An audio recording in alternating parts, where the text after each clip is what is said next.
আসসালামু আলাইকুম। আলহামদুলিল্লাহ সকালে অনেকগুলো কাজ করলাম এবং নিজের বেতন নিজেকেই দিলাম। ওই টাকা দিয়ে ডিম কিনে খেলাম। আলহামদুলিল্লাহ আজকে বছরের শেষ জুমা। আল্লাহ তাআলা এই জুমার উসিলায় আমাদের পুরো বছরের গুনাহগুলো মাফ করে দিন। প্রতিদিনের মতোই ঘুম থেকে উঠে খামারের সবগুলো কাজ সেরে ফেললাম। গতকালকে যে খাদ্যের বস্তাটা আনলাম ওই খাদ্যগুলো চালতে হবে। ভাবলাম আজকে শুক্রবার, তাই তাড়াতাড়ি কাজগুলো সেরে ফেলতে হবে। অনেকেই ভাবতে পারেন আমি খাদ্যগুলো কেন চালতেছি। এই খাদ্যটা হচ্ছে লেয়ার 1, যেটা লাল মুরগিকে ফার্মে খাওয়াই থাকে। এটা হচ্ছে আমরা কোয়েল পাখিকে খাওয়াই। এরকম খাদ্য কোয়েল পাখির জন্যও আছে, কিন্তু এই খাদ্য আমাদের এসব বাজারে পাওয়া যায় না। এইদিকে কোয়েল পাখির খামারি একদমই নাই, তাই হচ্ছে খাদ্যটা আমাদের এইদিকে পাওয়া যায় না। যার কারণে লেয়ার 1টা খাওয়াইতে হয় লাল মুরগির জন্য, যেটা ওইটাই। কোয়েল পাখির জন্য যে খাদ্যটা এটাও সেম এরকম খাদ্য। এই খাদ্যের মধ্যে একটাই পার্থক্য, এগুলো হচ্ছে অনেকটাই বড়, আর কোয়েল পাখির জন্য যেটা বানানো হয়েছে এটা অনেকটাই ছোট।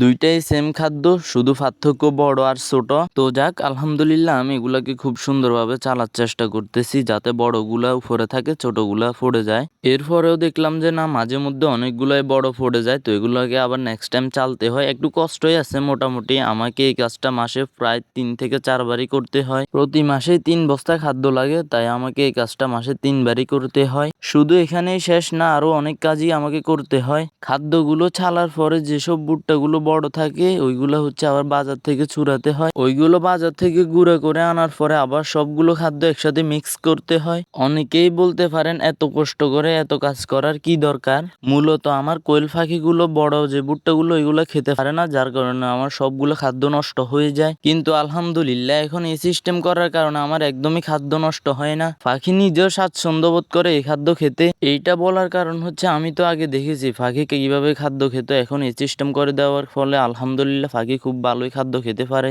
খাদ্য নিয়ে এত কাজ করার ফলে আমার অধিক পরিমাণ খাদ্যের পিছনে টাকা চলে যায়। তাও যাক, আলহামদুলিল্লাহ সকালে কাজগুলো সেরে ফেললাম, কিন্তু চিন্তা করলাম আমি যে আজকে কাজ করলাম আমার তো বেতন দেওয়াই হলো না। তো যাক, আলহামদুলিল্লাহ আমি এই টাকা দিয়ে ডিমগুলো কিনতে পেরেছি। অনেকেই বলতে পারেন আমার থেকে আমি কিভাবে ডিম কিনলাম। ডিম তো আমারই, আমি নিজে চাইলেও তো এমনি খেতে পারি। এমনি সব সময় খাই, কিন্তু মাঝে মধ্যে কিছু কিনেও খেতে হয়। এটার মজাই আলাদা, এটা আপনারা বুঝবেন না। তো যাক, আলহামদুলিল্লাহ এসব বিষয় আমার কাছে ভালো লাগে, তাই আপনাদের সাথে একটু শেয়ার করলাম। আজকে আমার ক্যামেরাম্যান চলে গেছে, আমার ছোট আপু, তাই হচ্ছে আজকে পুরো ভিডিও করতে পারলাম না। ছোট আপু তার শ্বশুর বাড়িতে চলে গিয়েছে, তবে ইনশাল্লাহ আসলে আবারও নতুন করে ভিডিও দিব, এখনো দিব আলহামদুলিল্লাহ, ভিডিও বন্ধ থাকবে না। তবে আমার বোনেরা থাকলে আমার কাছে একটু বেশি ভালো লাগে, অনেকটাই আনন্দ লাগে। তারা হচ্ছে আমার কাজে হেল্প করে, তাদের সাথে বসে গল্প করা যায়, অনেকটা আনন্দ। এটা যাদের বোন আছে তারা বুঝবেন। তবে মাঝে মধ্যে দুঃখ লাগে আল্লাহ তাআলা আমার একটা ভাই দেয় নাই। তাও যাক, আল্লাহ তাআলা শুকরিয়া আদায় করি আলহামদুলিল্লাহ। এতদিন আমার ছোট বোন থাকার কারণে আমার অনেকটাই কষ্ট হয় না। সকালে ডিম তোলা, রাত্রে ডিম তোলা, খাদ্য দেওয়া, পানি দেওয়া, পর্দা তোলা, পর্দা ফালানো, এভরিথিং যত কাজ আছে সব কাজই ও করছে। আমার একদমই 50% কাজও আমার করতে হয় নাই। আলহামদুলিল্লাহ ডিমগুলো সুন্দরভাবে ছিললাম, খেলাম। আমি একলাই খাই নাই, ফ্যামিলির সবাইকে নিয়ে একসাথে খেয়েছি।